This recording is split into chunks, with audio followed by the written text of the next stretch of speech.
What's up, guys? Ian here, coach of your Ladner Lanturn. I'm bringing you guys, oh my god, the week numbers out of place. Bringing you guys week 2 of the UPA-D League, taking on DS and the Birmingham Vulpix. DS absolutely wheelchaired my good pal Ben, aka FizzleTheHizzle, in week 1. And so we're going to try and get some revenge for my good pal Ben in this game. If you haven't seen the team builder, you should go check that out. I go in depth about all my spreads, what I'm trying to live on, everything and whatnot. DS could have brought Z-Mew, Greninja, Mega Aerodactyl, Cobalion, Florges, Entei, Serena, Z-Haxorus, Quillfish, Frostlass, Mudsdale, and Ursaring. I didn't expect the Entei, the Mudsdale, or the Ursaring. I over-prepped for the Frostlass, which I'm actually really thankful didn't come. And I prepped a little bit for the Cobalion, but it was really threatened a lot by Mega Swampert anyways, so I didn't really think Cobalion made the most sense against my team. I definitely expected to see the Mew 100%. I knew I was going to see the Mew, the Serena, the Mega Aerodactyl, and the Quillfish 100%, and then I wasn't sure what else we were going to see. It turns out that it's the Florges and the Greninja. I'm not really against that. Like, it makes sense to me why... It makes a lot of sense to me why it would be those Pokemon. Especially given I've got a Hydreigon, he needs to have some way to cover Mew, because Mew kind of just gets decimated. Like, honestly, this entire team kind of gets decimated pretty heavily by the Hydra set that I'm running, so we'll sort of see how that plays out for us. But, quick rundown of the sets that I'm bringing then. I'm Sash, Torn, Damprock, Pelly, Mono, Psyshock, Necrozma, but it's a utility Necrozma. Fortax, Mega Swampert, I'm Steelium, Z, Hydreigon, and Scarf Scizor. So to lead things off here, I figure, you know, what's he going to predict my lead to be? And most of the time, if you're running my team, you're probably going to lead with either Torn or Pelipper. And the one thing that matches up well against both Torn and Pelipper is the Mega Aerodactyl. So I kind of predict that a little bit here, and I'm going to lead with my Necrozma, because it makes the most sense as a lead option against the Mega Aero, given it's my switch into Mega Aero as well. So I'm just going to lead off the Necrozma here, and we do get the lead option right. I'm just going to go for the Toxic, because I want to get chip damage off on this, as he's actually going to throw off his own Toxic. So I'm kind of okay with that, given the Necrozma's only switching into this, really. It doesn't really have to switch into anything else on the team. Its job is kind of just to switch into Mega Arrow, Toxic something that's slower than it, and get up rocks. And that's about it. If I could get a Toxic off on the Mew with this, then that's also a good plan. But yeah, so we're just going to trade rocks here turn 2 after we trade Toxics turn 1. I do feel like I'm getting on the upper hand of this, given I have Lefty's recovery. So he's going to go into the Florges on my Psyshock, and we sort of get to scout out the damage there. I was fine with just staying in on the 1v1, but now we see that the Florges is... That's weird, because Florges Blue doesn't show up weird. Okay, anyways, we see this is very physically defensive Florges based on the Psyshock damage, so that's good to know for Mega Swampert and Scizor later on into the game. It means that I can't one-shot this with Iron Head like I thought I might be able to, so it's good information all around. I'm just going to pull the double into my Torn, as we actually see the Wish come off here, and then I'm going to taunt on the Protect. So I didn't want a Heal Bell coming off here, and I also didn't want to taunt again, so I believe I go for the I go for the Hurricane. Okay, so I go for the Raw Hurricane as he goes for the Moonblast. It does a little bit more than I expected it to, actually. Shows me that it's probably got like 12 EVs or something. It has to have at least 12 to get that roll, so it's probably minimally invested though, given how physically defensive we saw it was earlier. I'm not going to play around with like Taunt or anything like this. He's definitely clicking Moonblast again, so I'm just going to go hard Pelly, get the rain up, and we're going to crunch that HP Fire. I wasn't sure if it was going to be HP Fire or HP Electric, but it is HP Fire for the Scizor, so he tries to catch my Scizor switching it on the Moonblast, which there's no way in hell I'm doing that. It's my Scarf for this game. I'm going to preserve the health on that for sure. It's so important against the Mew, the Serena, the Gren, and the Mega Arrow, and the Florges. Like, anything not named Quillfish, Scizor just, like, beats 1v1. Yeah, so we're going to get Pelly in here, obviously, and we're going to get a Toxic off on the Florges as he goes for the Wish. I didn't think he was going to go for the Protect there, and then I get to just roost on what I expected to be a Moonblast, but is instead a Wish Pass into the Quillfish. So the Florges is getting heavily weakened. We've seen the entire moveset, and we know it doesn't have Heal Bell now, so I don't have to worry about clicking Taunt against it all that much with Torn. It's good to know because... you know, he also might be Aromatherapy Serena. I'm not predicting that. I definitely think it's going to have, like... Power Whip or Trop Kick, U-Turn, some other moves, two other moves that I don't think are going to be aromatherapy necessarily. Probably synthesis for recovery, although it's going to get nerfed in the rain. But yeah, Quillfish coming in here kind of sucks. I'm going to go for damage. Or sorry, I just U-turn out here into my Torn. This is actually kind of a bad play. I thought that I had more health than that, but I just had forgotten that I had left at 30%. So I die to a liquidation in the rain, which really sucks here, because I can't get the defog off, and he's got a spike up on me now. So I'm going to go into my Necrozma, which is unfortunately going to get two-shot by the liquidation here. I thought I might be able to get like a Moonlight off in the rain here and get like all my HP back, but he is faster as well. And so we're just going to drop to the Quillfish.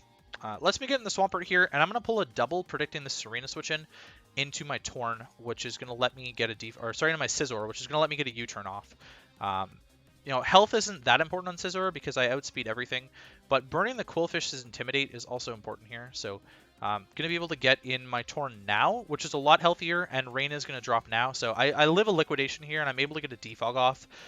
You know, obviously I don't have my Rock Setter, but the little bit of Rock Chip I got was good enough for me, and it's more important that I keep hazards off of my side of the field to keep things like Pelipper alive later. He's going to get a higher roll on the Moonblast here, or, well, one of the higher rolls on the Moonblast here as I taunt him. So he's forced into Moonblast or HP Fire. He's just going to spam Moonblast as I get my Pelipper in here. The special attack drop is going to matter a little bit here as I'm going to 1v1 the floor just with Pelipper. Just get my health back up with some Roosts and throw off a Hurricane on the turns where I think he's going to Wish, like now. But it is indeed going to be the Quillfish coming in instead. So this -1 special attack Hurricane is looking like a roll to two-shot. I kind of high rolled it. It's looking like it's about 46% to this Quillfish, which is just like a max HP variant. It looks like speedy max HP to me. And so instead of like risking it, I'm just going to stay in, and I am going to risk it actually instead. Whoops, I completely forgot I risked it. I got the 1%. I got him down to 1 and then confused him, but he does get the poison with Poison Jab. Means that my Pelipper can't stay in there forever, and I'm going to go into my Hydra on what I expected to be a liquidation. Given how low my Pelipper was, you know, if he predicts me switching into like anything to take the Poison Jab, i.e. Scizor or Swampert, then that was fine. The taunt kind of confuses me a little bit. Why he would risk a taunt when he's confused doesn't really make that much sense. But that means Hydra gets to come in for free. U-turn isn't going to kill this, so I do have to click Dark Pulse. But it baits in the Florges on the Dark Pulse. And then just in case he wanted to protect here, I'm just going to blow Steel Z. I have nothing else that I would want to click Steel Z against anyways. And now that Florges is dead and Quillfish is like 13% in range of a Dark Pulse, Hydra like runs through this team right now. So my plan is to kind of just kill a bunch of stuff with Hydra. Serena coming in lets me get more chip on it with U-turn, which is super good for me. I'm going to go to my Torn here on his own U-turn, and I'm going to try and get my Torn a little bit healthier to be able to, you know, sit in on Serena and make some room here for my Mega Swampert. I'm kind of okay with these rocks being up, but also at the same time I'm not, because just in case I have to switch things in, I don't want them around. He proves to be a little bit bulkier than I had anticipated, although when I was filming the Team Builder, I knew exactly how much health the Mega Arrow was going to have. If he was like adamant, just whatever speed he needed for Torn, max attack, and then a little bit of HP. So, you know, that showed to be about adamant damage on the edge against my Hydra, but he was a little bit bulkier than I had been calculating with because I forgot how much HP it was. You know, luckily the Draco was enough to put it in range of Toxic. I'm not sure what his last move was. It could have been Roost. Might have been a better play there. Serena coming in is like best case scenario for me. I'm a little bit confused as to why he went Serena and then clicked Knockoff against my Hydra, because I showed to be Z, but we're going to get Torn in, we're going to be able to get the defog off and sack off Torn. I'm okay with that. Torn is like helpful to weaken the Serena or whatever, but Serena's at 40 now, so I should be able to actually handle this with a +1 Mega Swampert. He's fully physically defensive, by the way, based on his spread. It definitely lets in Scizor, and Scizor can just U-turn on whatever. It'll kill the Quillfish if the Quillfish wanted to come in. Even at -1, it should kill the Quillfish. So I'm going to Hydra. It's a nice middle ground play for me because Hydra beats the Quillfish, and I want to make sure that the Quillfish isn't coming in against me. And Hydra could beat the Mew 1v1. So the only middle ground play the only play he had, I kind of forced him into the Greninja, which is going to let me get up Rain again with Pelipper, and it's going to let me sack the Pelipper, I guess. Unfortunate that he couldn't get like one extra.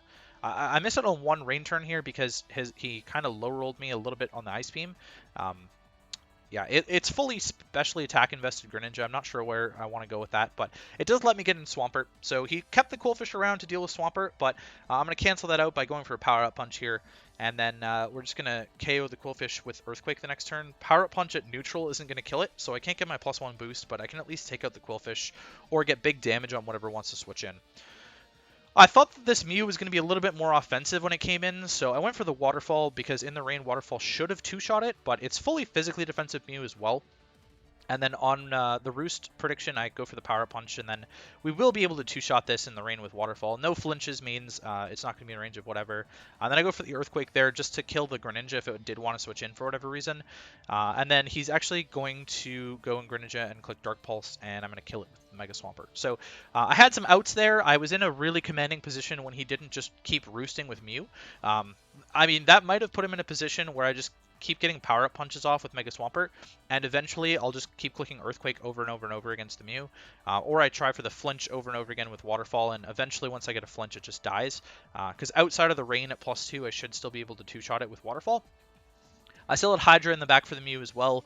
I'm very confident that my Hydreigon was going to outspeed that thing. I was near max speed for the Haxorus, and he looked to be very physically defensive, so I probably could have just clicked Dark Pulse again and again and again. And if worse came to worse, U-turn from Mega Scissor to physically defensive Mew, sorry, from regular Scissor I should say, was doing 41 to 49%, so I just needed him in a range where he was below half, and then Scissor could have cleaned up the Mew there. My plan in that scenario was sort of to have a Scissor endgame because Scissor could beat the Greninja as well. There shouldn't have been a reason why Greninja would be able to OHKO my Scizor and I get the Scarf off faster unless he was Scarf Greninja. And then that's a different story. Maybe I'm in a better or worse spot there.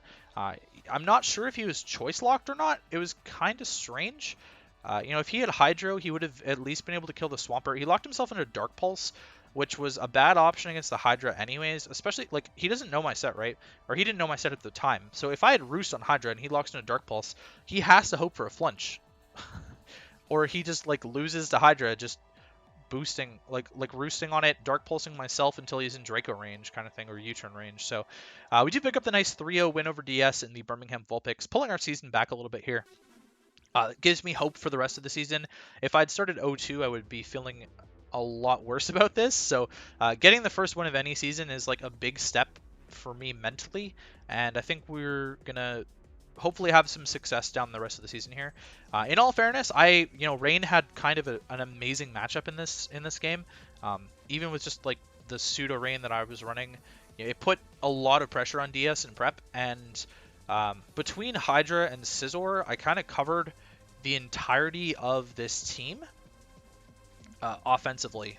He really didn't have answers to either of those, so it was pretty solid to keep those alive. Weaken the Serena was really important for the Swampert, and putting the Aerodactyl on the timer with Toxic turn 1 was actually, it turned out to be a really amazing play, because it meant that I didn't have to sack the Hydra to another Stone Edge, or it meant that I didn't have to go into Swampert risking a Stone Edge, like risking an Aqua Tail or a Wing Attack or something from the Arrow.